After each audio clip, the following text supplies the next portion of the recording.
Assalamualaikum warahmatullahi wabarakatuh. Kami dari kelompok 1 akan mempresentasikan tentang pengendalian patogen yang beranggotakan saya sendiri, Hutami Dewandari Putri, Audina Romarta, Dima Giberka, Eka Octavia, Mary Septiana, Nur Asri, Nindi Erika, dan Aliza Alfitria.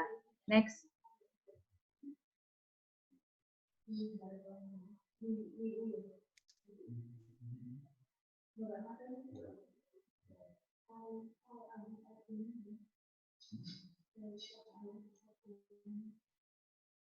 Next. Nah, topik pembahasan di sini ada 3. Yang pertama, itu ada pengendalian patogen secara biologis. Yang kedua, pengendalian patogen secara fisik. Dan yang ketiga, pengendalian patogen secara kimiawi. Next.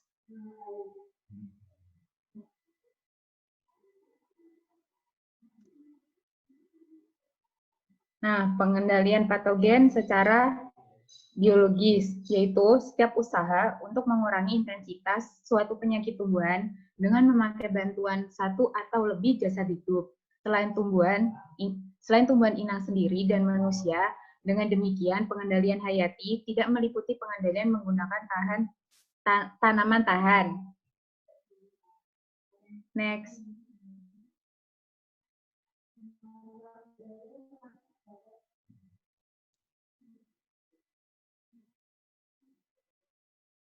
Nah, kemudian itu ada pengendalian mekanisme pengendalian patogen secara biologis. Itu ada antagonisme, yaitu jamur-jamur sporofit diberi lingkungan yang baik untuk berkembang agar melapukan sisa-sisa akar yang menjadi tempat bertahannya jamur akar putih. Usaha ini ditinggalkan lagi pada tahun 1980-an dengan pemberian belerang untuk berkembangnya Trichoderma st. dalam tanah yang mempunyai daya antagonistik terhadap jamur akar putih. Pengendalian biologis juga dapat dilakukan dengan patogen yang tidak virulen dari jenis yang sama sebagai pesaing atau kompetitor. Selanjutnya itu ada plant growth promoting rhizobacteria, yaitu telah dikenal pula adanya jasad renik dalam rhizosphere yang dapat digunakan untuk pengendalian biologis, meskipun jasad ini tidak berpengaruh langsung pada patogen lewat tanah. Yang selanjutnya adalah pengimbasan ketahanan, yaitu satu pengimbas dapat membuat tanaman menjadi tahan terhadap macam-macam patogen. Untuk Phyloplan, diharapkan bahwa mikroba yang dapat mengimbas ketahanan akan mempunyai arti lebih penting daripada yang bersifat antagonistik terhadap patogen melalui antibiosis atau persaingan nutrien. Next.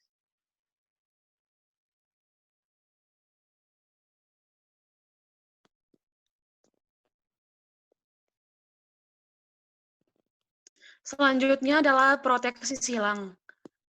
Pada penyakit virus, pengendalian biologis dilakukan dengan proteksi silang atau cross protection atau preimunisasi. Tanaman yang diinokulasi dengan strain virus yang lemah hanya sedikit menderita kerusakan, tetapi akan terlindung dari infeksi strain yang kuat. Yang selanjutnya adalah tanaman campuran.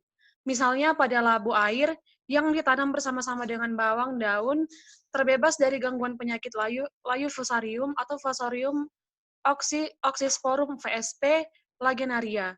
Dan yang selanjutnya adalah pengendalian pasca panen.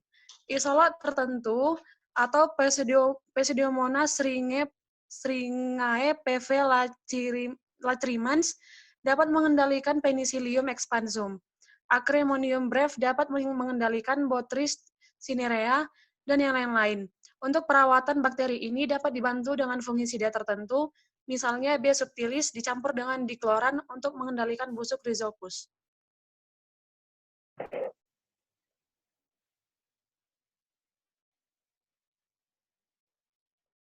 Selanjutnya, saya akan menjelaskan tentang pengendalian patogen secara fisik. Pengendalian patogen secara fisik merupakan usaha dalam menggunakan atau mengubah faktor lingkungan fisik sehingga dapat menurunkan populasi hama dan penyakit. Tindakan dalam pengendalian secara fisik antara lain, yang pertama yaitu pemanasan, yang kedua pendinginan, yang ketiga radiasi sinar inframerah, yang keempat pembakaran, yang kelima pembasahan, yang keenam lampu perangkap, dan yang terakhir yaitu gelombang suara. Next.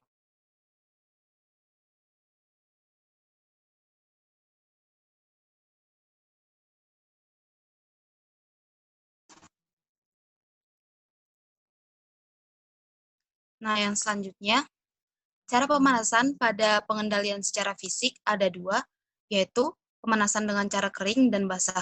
Pemanasan basah terdiri dari autoklav, yaitu pemanasan disertai tekanan. Yang kedua, merebus. Merupakan cara murah.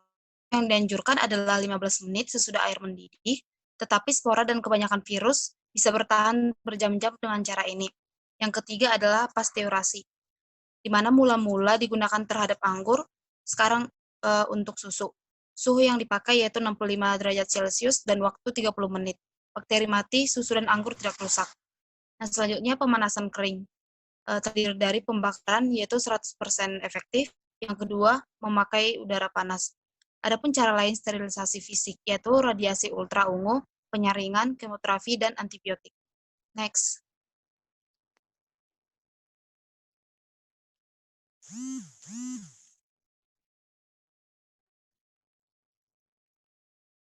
Kemudian yang ketiga yaitu pengendalian patogen secara kimiawi. Pengendalian patogen secara kimiawi yaitu pengendalian hama dan penyakit dengan menggunakan bahan kimia atau pestisida, baik pestisida organik maupun pestisida anorganik atau buatan. Yang pertama, menggunakan feromon. Serangga betina dewasa berkomunikasi dengan jantan dewasa menggunakan ekskresi bahan kimia dari tubuh yang disebut feromon. Kemudian pestisida nabati. Ekstrak tanaman tembakau dan akar tuba dapat digunakan sebagai pestisida nabati. Tanaman lain yang dapat digunakan sebagai insektisida nabati adalah nimba dan sambilata. Bahan nabati yang dapat digunakan untuk mengendalikan keong, molukisida nabati adalah rerak, ekstrak biji teh. Kemudian fungisida. Fungisida digunakan untuk mengendalikan penyakit yang disebabkan oleh jamur. Penggunaan fungisida untuk mengendalikan penyakit tanaman padi lebih berkembang dibandingkan dengan bakterisida untuk mengendalikan penyakit padi yang disebabkan oleh bakteri. Next. Ada pestisida sintesis. Itu merupakan insektisida sintesis paling dikenal dan digunakan secara luas untuk mengendalikan hama serangga.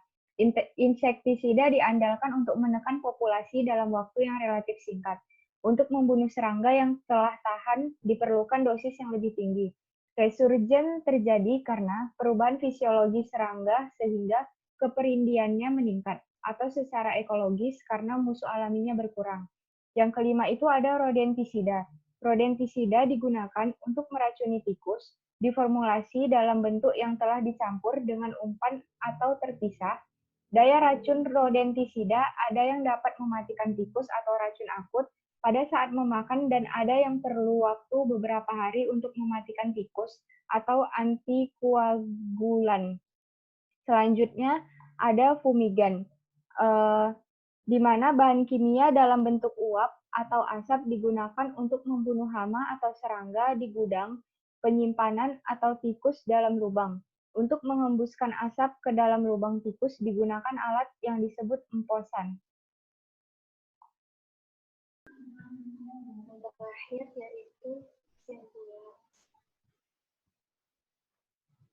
Jadi beberapa persen tadi dapat disimpulkan bahwa pengendalian patogen secara biologis memakai bantuan satu atau lebih individu lain untuk selain perubahan asli dan manusia.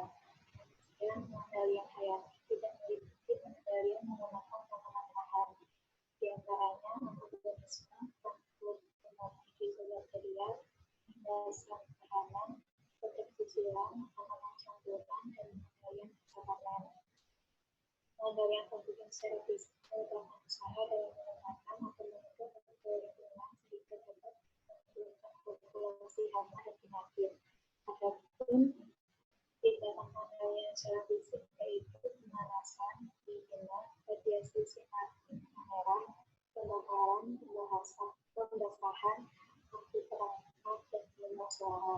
Kemudian pengendalian patogen secara kimiawi yaitu pengendalian hama dan penyakit yang menyebabkan penyakitnya, baik pestisida organik maupun pestisida anorganik berbeda. Tindakan pengendalian diantaranya feromonan, pestisida nabati, pestisida sintaksis, pestisida dan pemikir. Kemudian presentasi dari kelompok 1 dua ada tahapan bisa dicari form analisa. Terima kasih. Wassalamualaikum warahmatullahi wabarakatuh.